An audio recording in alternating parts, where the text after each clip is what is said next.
Welcome back, everybody, to the Weekly Intention with Michael Mulder, and I have a very special one for you all today. I told you that I was going to be upping the bar, and I'm only going to start bringing more and more exceptional people. I think that I found one here.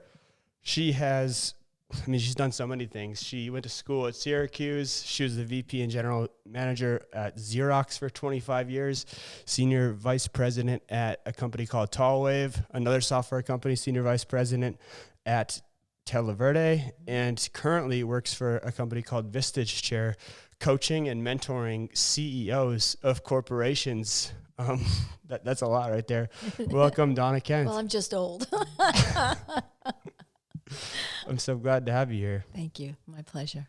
Absolutely. So something that we do on the show here, I like to break it down into themes so that people can just have things to take away from it and things that they can learn from it. And something that I've noticed from you at an early age is, you raised the bar in your own life in technology specifically before technology was ever really even a thing. And I think that for people watching, they see that senior vice president or they see somebody that has had all of the success in their life and they just don't even know where to begin. But you really need to start grooming that mindset before you're ever in that position. That's how you get in the position in the first place. So I would love you to take me back. And I know that was some time ago, but when you think about your career at Xerox and where you started, was it the initial goal to be a senior vice president of some major tech company, or what were you thinking when you started that whole journey?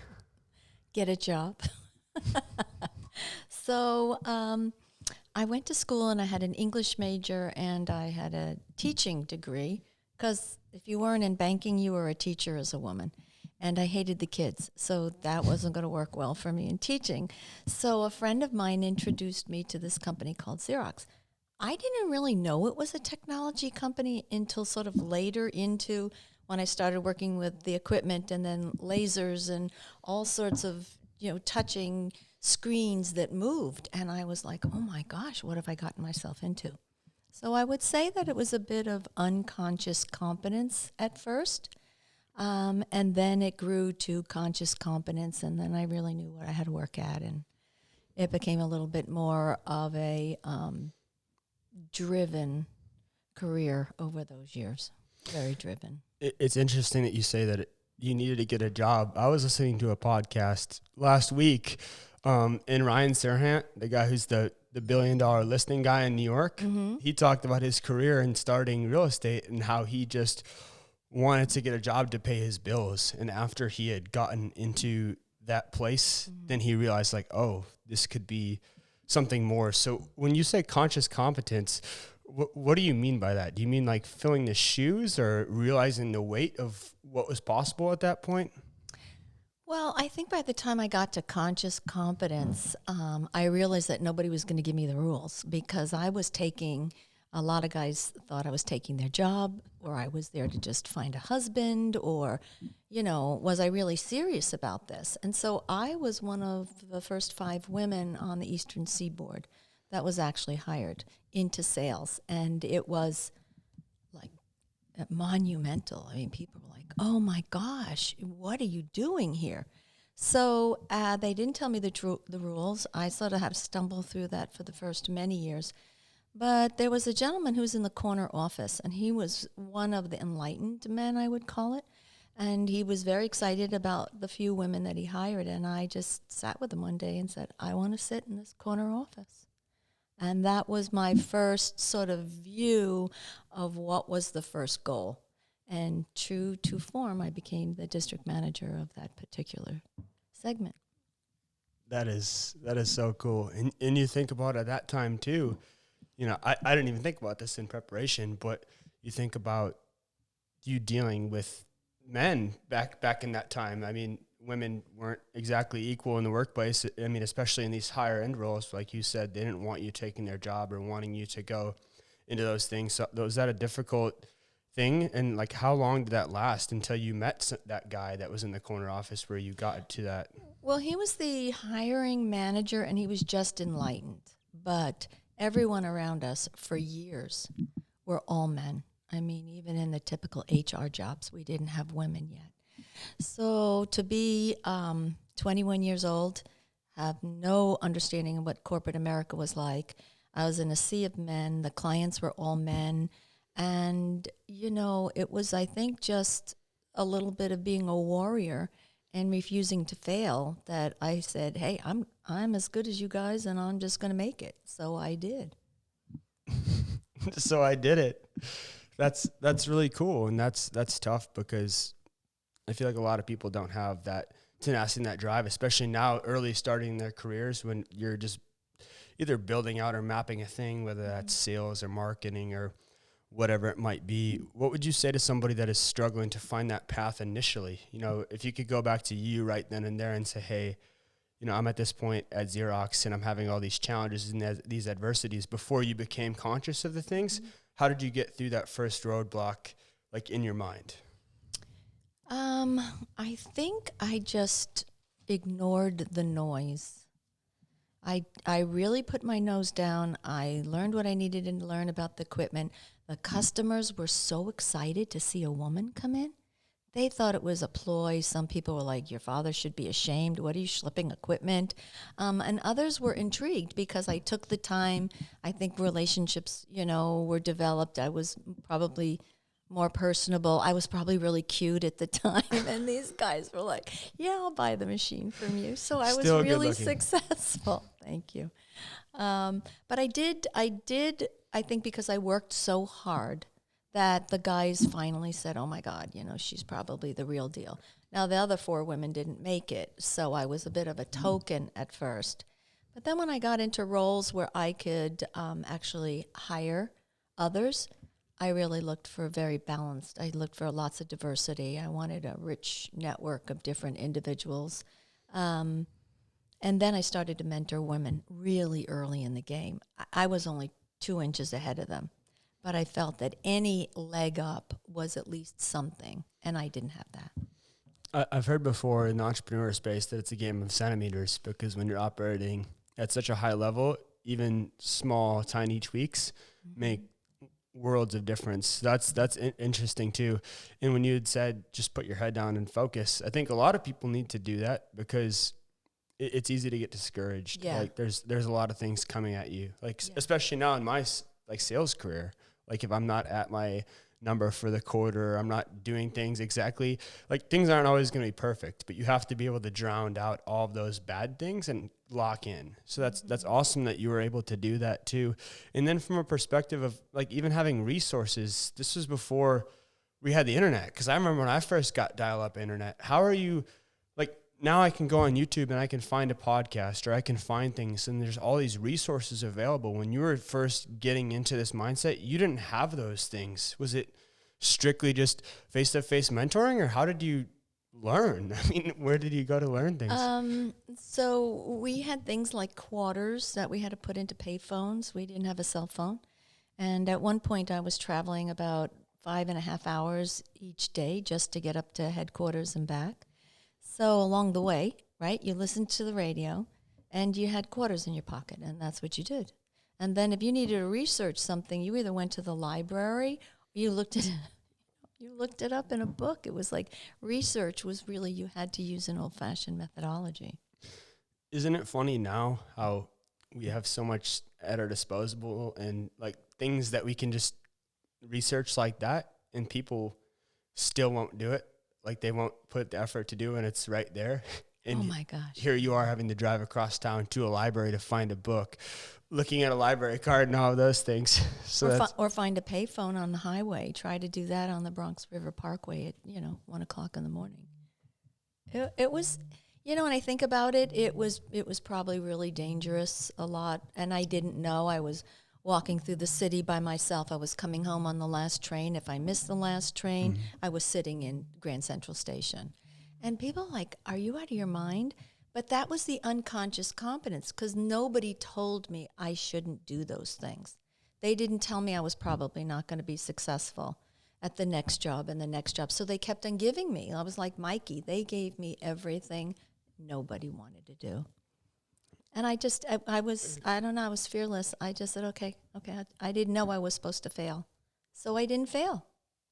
Now I got bruised and banged up and probably said some things I probably should have said along the way, but 25 years later, I had 11 promotions, and I was one of the highest ranking field women at that time. Now we've got 2 female CEOs, and diversity. I think they're probably almost 57% women, although they're a different company than they were. Yeah, Xerox is a little bit different than it was. Xerox a lot different than it was. They're a huge company. I mean, they're still one of the biggest printing, scanning companies in. I think they're actually transitioned into a software company. But, there got to be a point where the investment in my career was weighed heavily on my ability to really, do all the other super mom things. So by then I had kids, and I went to school one day. They didn't give me my daughter because they didn't know who I was. And I was like, okay, I'm done. This is not working out. I sent my ex-husband to the Mother's Day pageant, and my daughter told me I was done. So I was done. And that's how you quit Xerox? I just walked in and said, okay, I'm done. 25 years, I'm done. That's it. I'm done.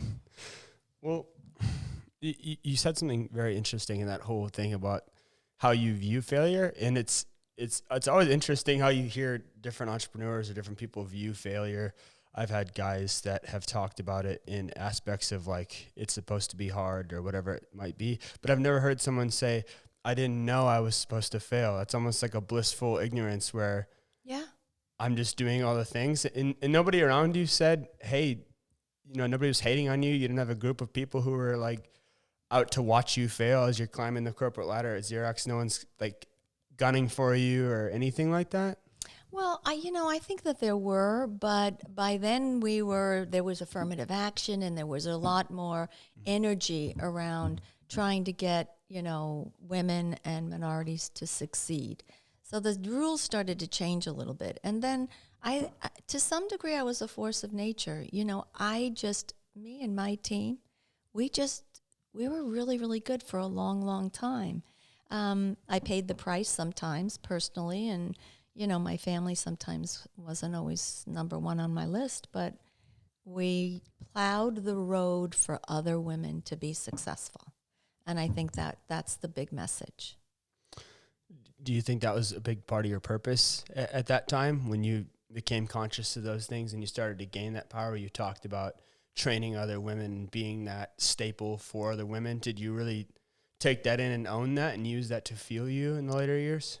Yeah, because from there, I went to work for a company that we trained women to be the best technologists in the world, and they happened to be in prison.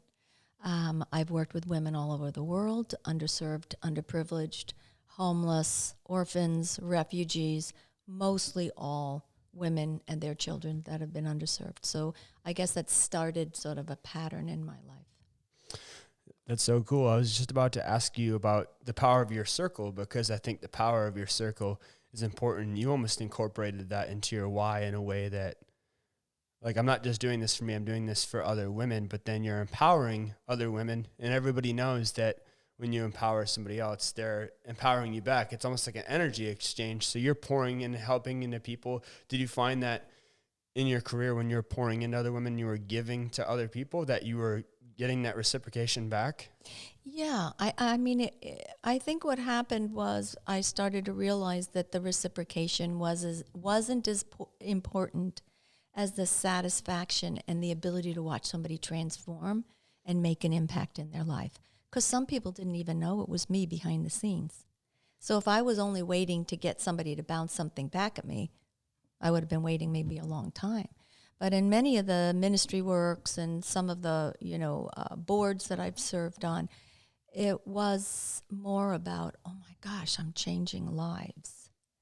And then you see the evidence. So the son went to college, or the little girl wasn't taken away by, older men to make her a wife, a slave wife. So some of it's behind the scenes, and then some of it's really one-to-one, which is just a real energy blast.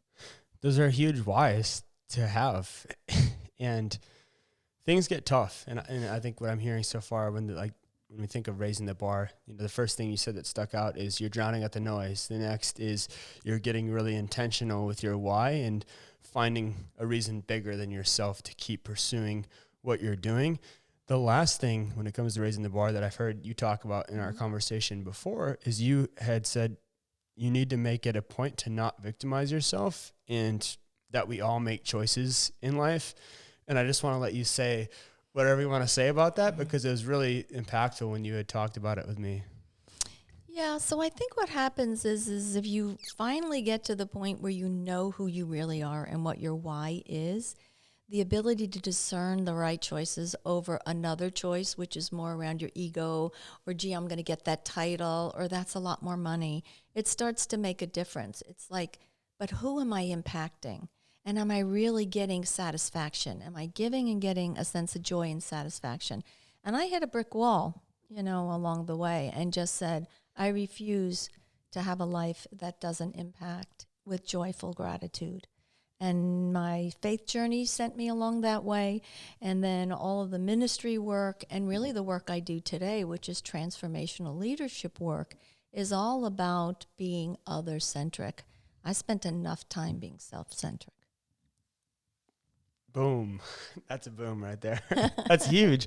The ego is such a bad thing. And anytime in my life where I feel like I'm not being authentic to myself, or I'm not on the path, or even the beginning of this year, I had a great end of the year. I felt like this last quarter of the year, I felt like I was operating the highest I'd ever operated. I was just on all cylinders, but everything was just good because I was doing things for the right reason. And then after Christmas, I found myself in this weird flow where I started to worry about a few things that I shouldn't have worried about. And now just this month, I'm getting it back again.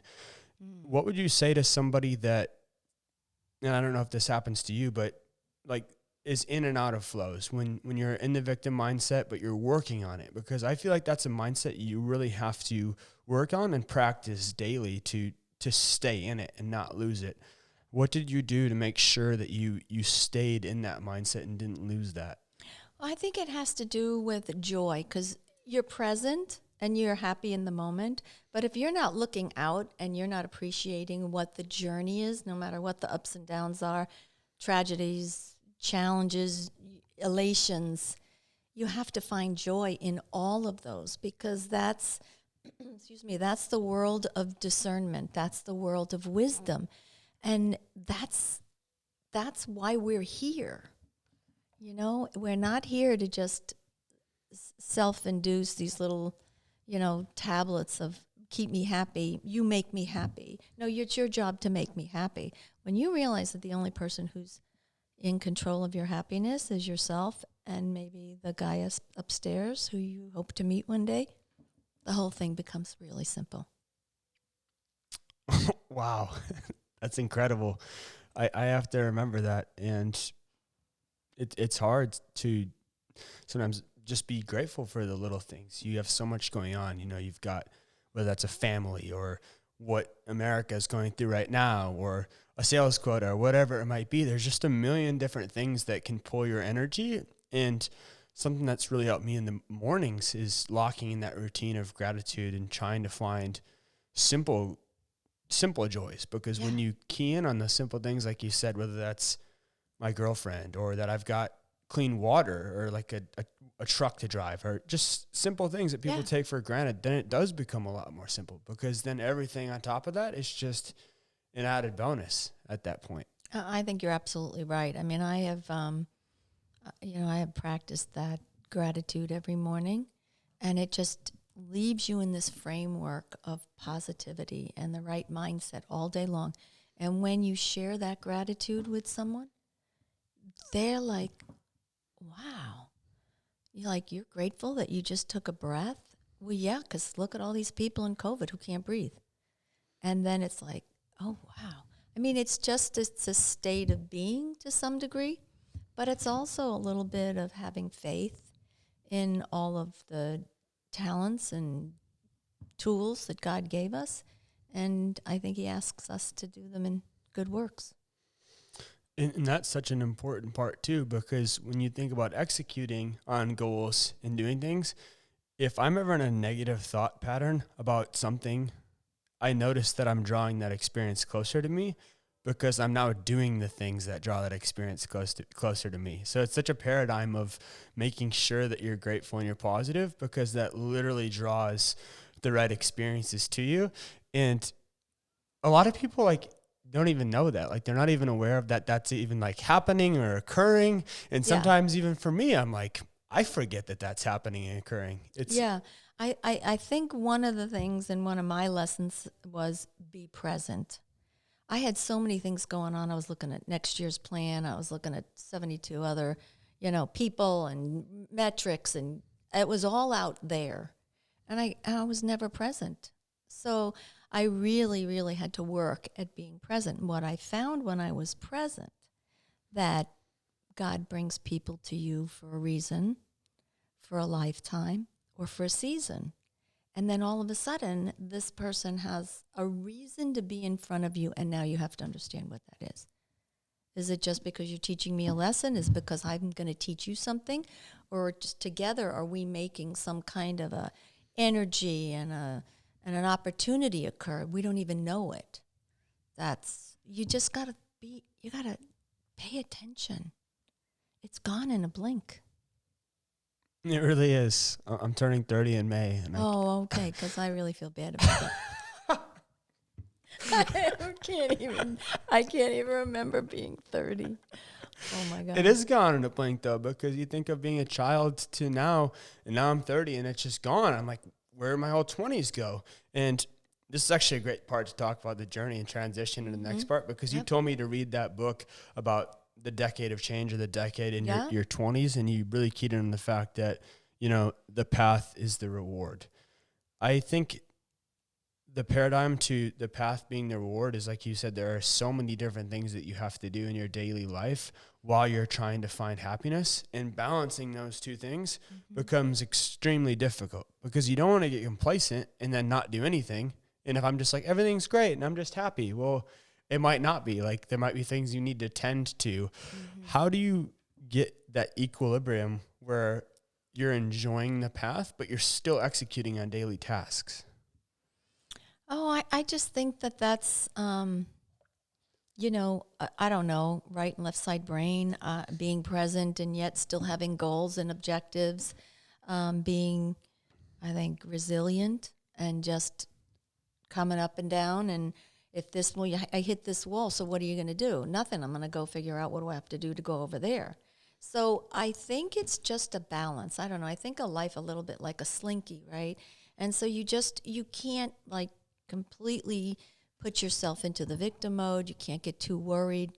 You really have to stay present and in gratitude. And then the learnings come. Keep your eyes open for the learnings. And that really starts to multiply. And then all of a sudden it turns to wisdom. Daily execution, I wrote down, just having daily execution and just trusting that the future will take care of itself. Like doing the tasks that you know you need to do every day, and just having faith in that plan. There might be good days, there might be bad days. Everything might not go our way, but as long as I'm executing to my full extent and I'm trying and I'm learning and I'm growing, that's really all you can ask of yourself, right? Yeah, and I think it's who do you have around you, right? If there's positive people around you who share your values for learning, continuous learning, always having your eyes open, caring for the rest of the world, right? Not being self-centric, but other-centric, and a big O, other-centric, and big G, growth, you then just have this sort of fabulous symbiotic kind of thing going on with the universe, and faith comes into it real well. And then you've got to remember that, honestly, you don't control anything. It feels good to pour into other people when you just give without a reason to give. Like you're just being kind to somebody because you want them to be happy. And then in turn, you do that for each other. And that really builds naturally into things that obviously can help you in business, because when you trust somebody, you trust them in business things, you trust them in other things, and you want to see that person grow. So I think, and that's something I have always prided myself on, is just being loyal to others and really caring about the people I have in my circle, like not expecting things from them, but just enjoying my friends because they treat me well and we build each other up. Yeah, I think I think one of the things is if you have such high expectations of others, you're going to be disappointed because we're imperfectly perfect, right? So we have to forgive ourselves. I forgive myself every morning. And we have to forgive others. And then now we're like, okay, so now we're sort of powerful together instead of one person being powerless than the other. So I think when we stand on trying to be powerful together, we accomplish so much more. And you don't have to be perfect and I don't have to be perfect, but where is it that we find alignment? And really focus on that. That the idea of imperfectly perfect is just a wonderful phrase, because the mindset is I don't want to put too much on you and then you're going to fail. And I don't want to put too much on me because I already know I'm going to fail. So let's find the things that we could work on together and really focus on the positive. And I just found that's helped so much.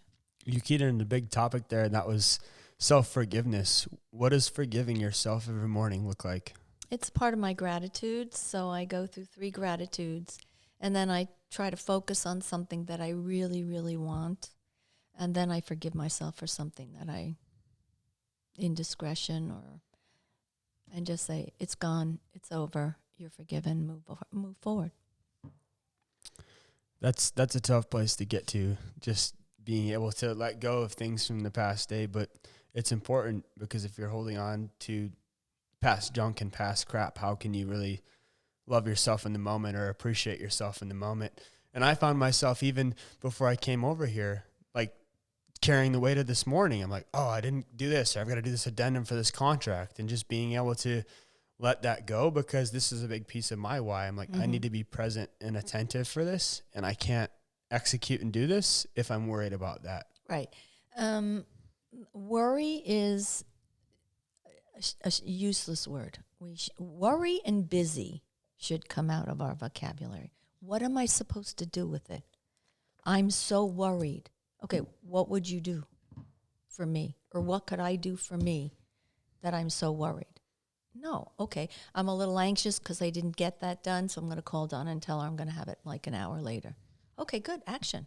As soon as you move yourself to action and out of the victim worry stage, something positive comes about it. If there's nothing I can do about it right now in this moment, why am I thinking it? Is that kind of the context behind that? Yeah, because I think what you say has a lot, there's a lot of affirmation when you say words, right? So if you just say, so I'm busy, I don't know what that means, so what do I do with it? You want to have a relationship and a communication that really moves you from hearing to listening to understanding. So busy is just sort of one of those shallow words, like, how are you? Fine. What do I do with that? Yeah. How are you doing today? What are you up to? What's the best thing that happened to you today? What's something that somebody brought some new learning to you? What were your highs and your lows? So when you ask the open-ended question that solicits a thoughtful response, it's so much richer. So now you're having sort of an interaction with curiosity, and now I'm engaged with you. We ask a lot of questions that we call throwaway questions that doesn't enhance the engagement. And this whole Vistage thing is about building relationships around authentic, unbiased, peer perspective. The power of that is off the charts. Off the charts. They call those probing questions in sales, because you've got open-ended probing questions that solicit a response, and the more value you add in a statement showing somebody that you've done your homework or that you care about their business, the better response you're going to get, because you made it relevant to them. When it's just like a yes or no question or a throwaway question, like you said, you're not really even activating thought or your brain. It's like, right. who cares? If somebody asks me how I'm doing, I don't remember that conversation in my day. I only remember the conversations of somebody who took time to care about me and the meaningful things that happened throughout the day. And I would take it one step further, right? So you're going to ask a lot of questions about their business, but then why do you do this business? What does it afford you? How does it really touch your soul? What kind of satisfaction does it give you? How does it support your dreams? Now you're having a really different conversation.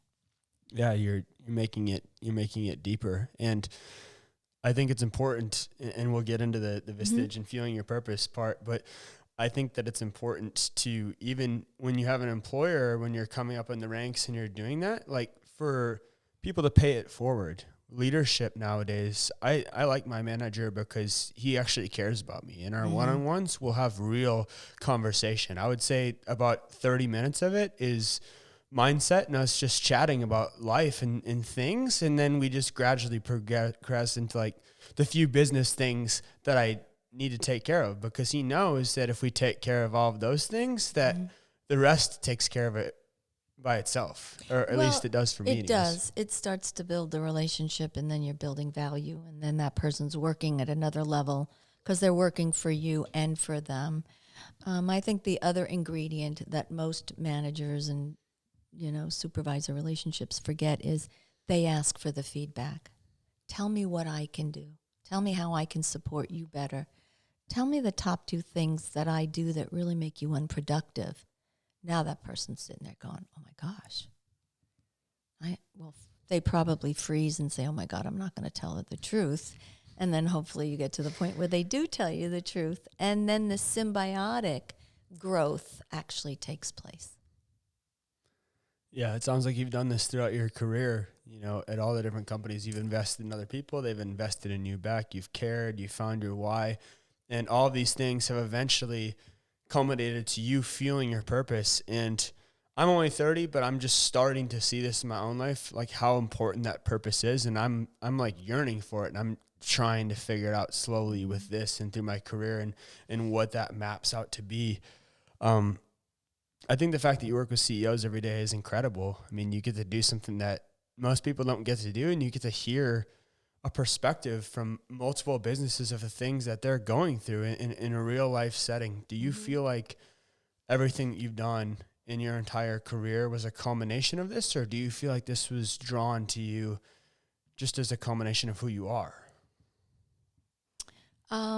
I would say that it probably was this layering of experiences, and then being present and aware, figuring out what I'm good at, putting the things that I'm not so good at, and then wrapping myself around with those people that come alongside me. But I love the business game. I love growing businesses. But now I get the opportunity to grow businesses through people, so I get the double edge satisfaction, right? You grow the person, they grow the business, they grow the people around you. All the boats go up. Every time they learn something, I learn something. And so I'm only 2 or 3 steps ahead. And then their growth and their insights puts me further.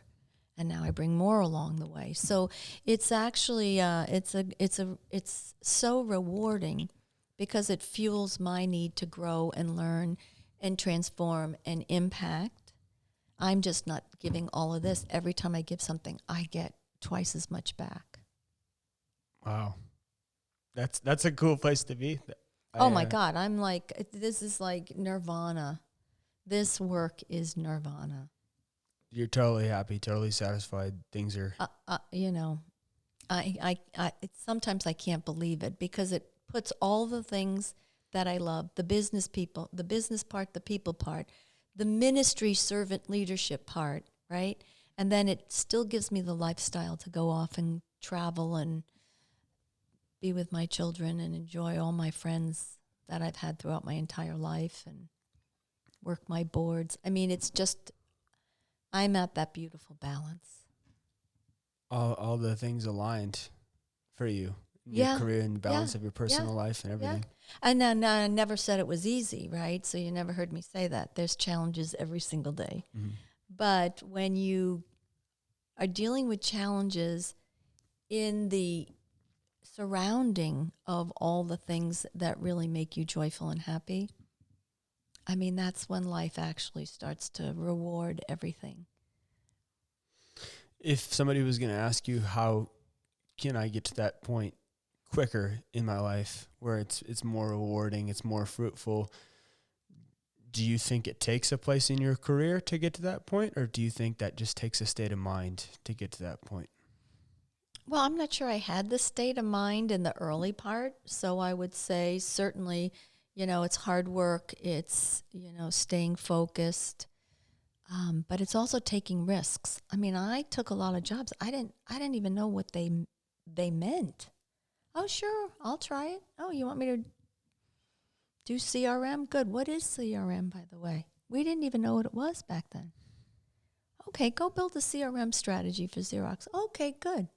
I'd go to the book and find out what CRM was. So some of it's risk, some of it is a willingness to just, what are you going to do, fall on your face? What are they going to do, eat me? Okay.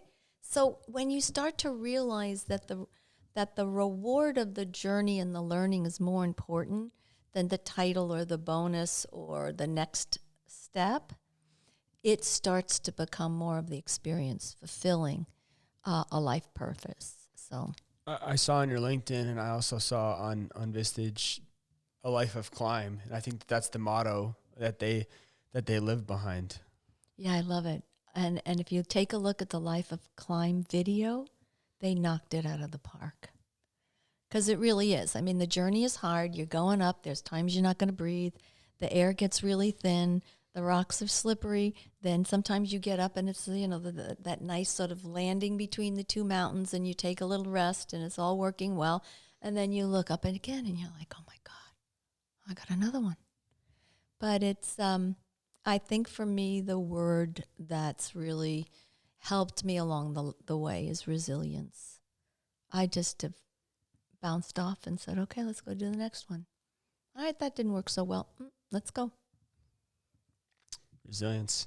There's a lot of takeaways from this, and I think that a life of climb. You guys should check this out if you haven't seen it. It's Vistage, and you can just Google Vistage Life of Climb, but it talks all about this methodology. And it is funny because the higher you get and the higher you go, it doesn't get easier to take those risks. In fact, it gets harder because the risks are bigger. You're just more confident in who you are, and you trust yourself more to take those risks. And well, that's why we've got 23,000 CEOs in peer groups all over the world, because it is really hard to be a CEO.